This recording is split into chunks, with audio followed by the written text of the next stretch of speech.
Hello, ladies and gentlemen. Good day, and hope you guys had a nice holiday. Well, we're going to talk Bitcoin. We're going to really talk Bitcoin here. You know what? There was a time, when I was talking about this 2 years ago, 3 years ago, I was saying that Bitcoin might take over, you know, and didn't seem quite, even though I was saying it, didn't seem quite so real back then. It's getting real now, guys. And I'm going to tell you guys what. I'm going to give you what I'm thinking in my head. Give you a clue to what I'm thinking in my head. Uh, Bitcoin is a risky asset. Yes, there's risk involved in buying Bitcoin.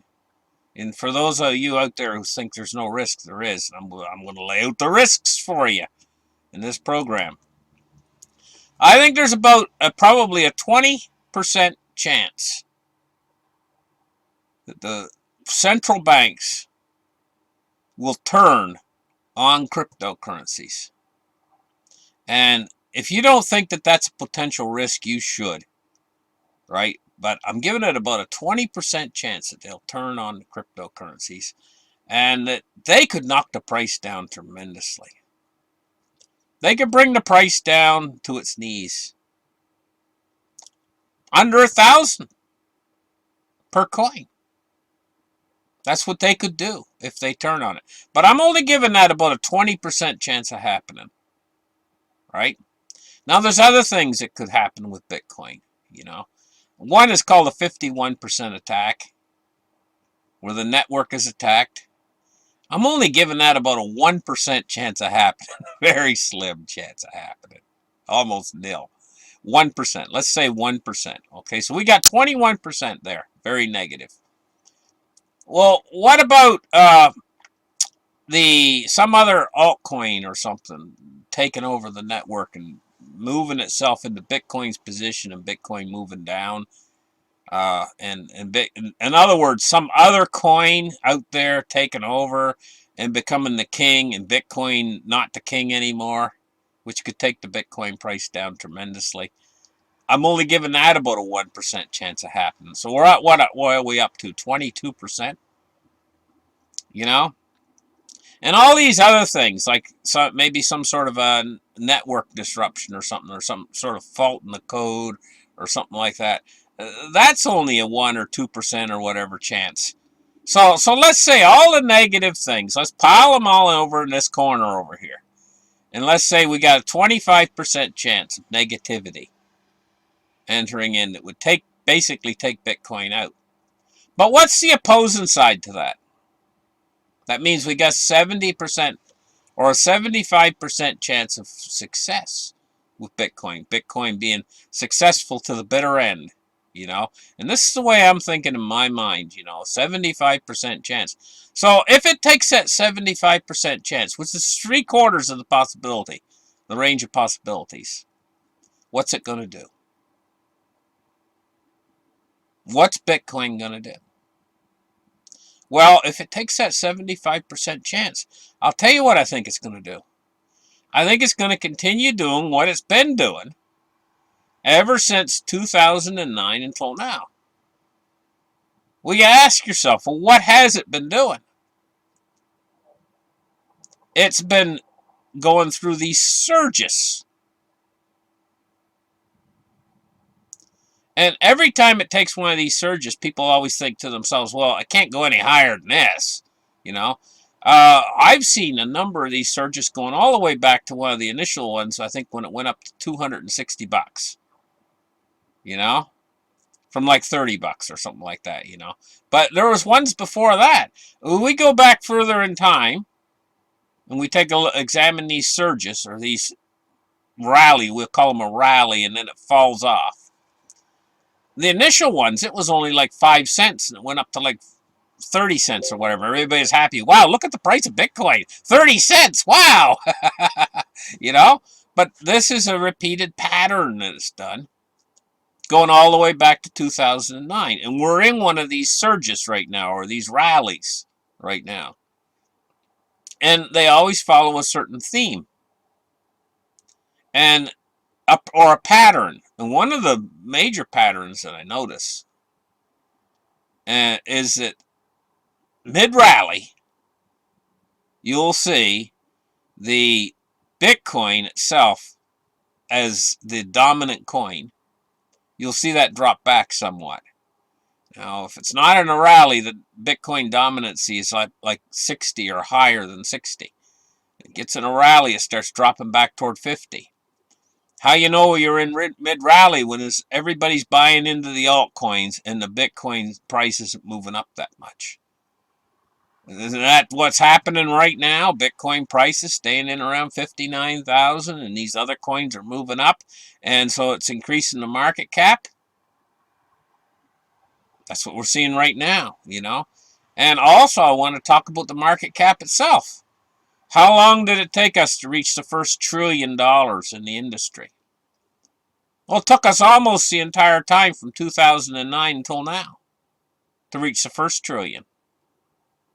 But now it's almost 2 trillion. And how long did it take us to reach that?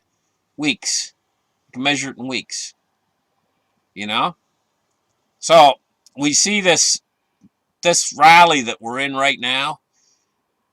If Bitcoin follows its patterns, the pattern that's followed all along, this rally, in other words, the Bitcoin price will continue to, and all the altcoins will continue to move up, and we'll see that dominance in Bitcoin fall back. When you see that Bitcoin dominance start to increase again, that's when they're starting to sell off the altcoins again, and they're starting to move into Bitcoin for safety. That's when to watch out, because it means we're getting toward the end of the rally. But we're not there yet. We're not in it. Right now, they're buying into the altcoins, and the Bitcoin is staying static in price.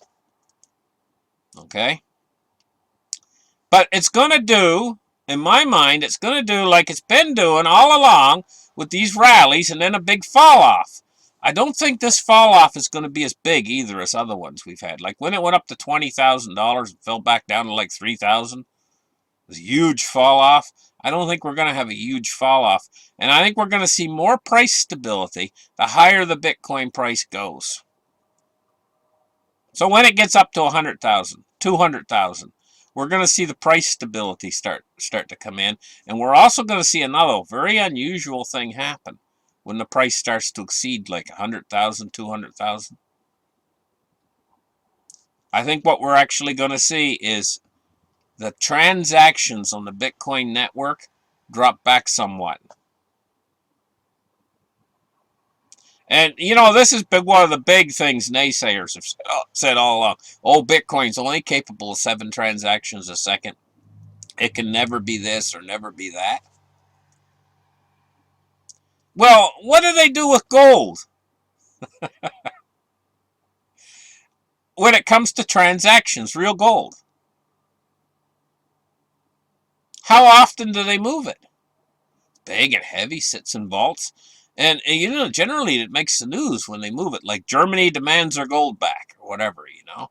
And we'll be in the news. They're going to transfer gold across the country. They only do it once in a while. They're going to do the same thing with Bitcoin. Bitcoin's just going to sit in people's wallets as a it's like a tier 1 asset. It's like it's like gold. It's very much like gold, and it infers wealth. In other words, corporations already out there, you know, if they got stock and if they got Bitcoin, that means that they got value behind them, and it can increase the price of a corporate stock. Just the fact that they might have 100,000 Bitcoins in an account someplace. This indicates that they have some real money behind their enterprise. You know, this is already starting to happen. So where are we going with all this? I figure a 75% chance of success. But what does that mean? That also means on the other side of that coin, you got a 25% chance of failure. So when you invest your money in Bitcoin, you're taking a risk. I think that risk represents about 25% chance. That's a 1 in 4 chance that you're going to lose most all your money. if that comes true. But that would be the negative way of thinking, is to focus on that 25% and say, hey, you know, I'm not going to invest in Bitcoin because there's a 25% chance I'm going to lose almost all my money. That'd be a negative way of thinking. Look at the opposing side of that. A 75% chance Bitcoin's going to continue its march to the moon. And if it does that, then a small investment in it could make you a lot more than you could ever imagine. So it's a risky asset. Because if you take a look at gold and silver, now in my mind, my way of thinking, I think there's almost a 0% chance that silver's going to fail. Too many good fundamentals behind it, you know, for that kind of a catastrophic failure to happen. I just can't see it happening. I'm almost giving it a 0% chance. But are you going to make the kind of gains in silver that you would make in cryptocurrencies? Silver's going to do awfully well, you know. It's going to do awfully well. I think it's going to do awfully well, but I think its upside potential is, to a certain degree, limited. And one of the reasons why I say that is because as the silver price moves up, and I'm actually expecting the silver price to double this year, but as it moves up, you know, it becomes more lucrative for miners to mine it. And a lot of the miners, you know, at the same time, because we're going into a bit of an economic recovery, there's going to be more demand for copper, there's going to be more demand for tin, more demand for all of these secondary metals. And when they mine these metals, they get silver as a byproduct of the mining process. And so, as demand increases, as we move further into this year, I think we're going to see the mining amount of silver that's mined start to increase again a little bit, you know. And so I think that there is a limited potential for the upside of silver. Whereas cryptocurrencies, where's the upper limit to how high a Bitcoin can go? There's nothing out there. There's no limit. It can absorb one Bitcoin, just one Bitcoin. If you move this decimal point out, and I've seen that they can do that. They can move the decimal. I know at least 17 digits they can move it out. It could absorb all the world's capital. Just one Bitcoin. Because it's broken down into units. It's called satoshis. And an awful lot of people out there, especially people who are a little bit noobish to the industry and moving into Bitcoin and cryptos for the first time, they think when you buy one Bitcoin, you're only getting one unit. A Bitcoin. Like when you buy a dollar, you get $1. But just like the dollar, Bitcoin's broken down into tiny little fragments. There's 100 million tiny little fragments called a Satoshi. Well, they can move that decimal point out and they can make it billions and trillions of Satoshis in a Bitcoin. So one Bitcoin could absorb the whole entire world's financial system. We don't have one of them. We've got 21 million of them. But not just Bitcoin, we got all of its fellow coins, you know. And some of these coins are really nice coins, you know, but be careful, guys. I'll tell you, be careful. Don't move too far out on that tree.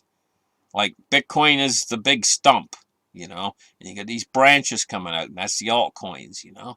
Don't go too far out on a branch. Don't buy coin number 957 or coin number 10,000, coin number 1083. Stay in close, like the top 20 or top 30. Stay in close to that. Because what happens when you crawl too far out on a branch? Branch breaks and down you go. You know, and an awful lot of these coins, these altcoins that are further out, you know, away down on the list, an awful lot of them are going to die. You know. But I know, same thing. Like, I've invested in a few of these altcoins. Like, I've got a few dollars, like $10 or whatever I've put in to, like, coin number, you know. and like, it's almost like when you go to the horse races, you know, and you buy the horse, it's a long shot, you know.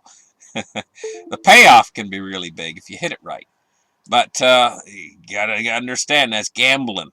It's really let's face it, our whole financial industry now is turned into a big gambling casino. But I don't think you're gambling this bag when you're gambling the cryptocurrencies. It's when you gamble in some of these other risky assets. Like when you buy bonds, Italian bonds, or something like that. Okay, thank you guys for listening. Like and subscribe, and we'll catch you guys in the very next show. Bye-bye.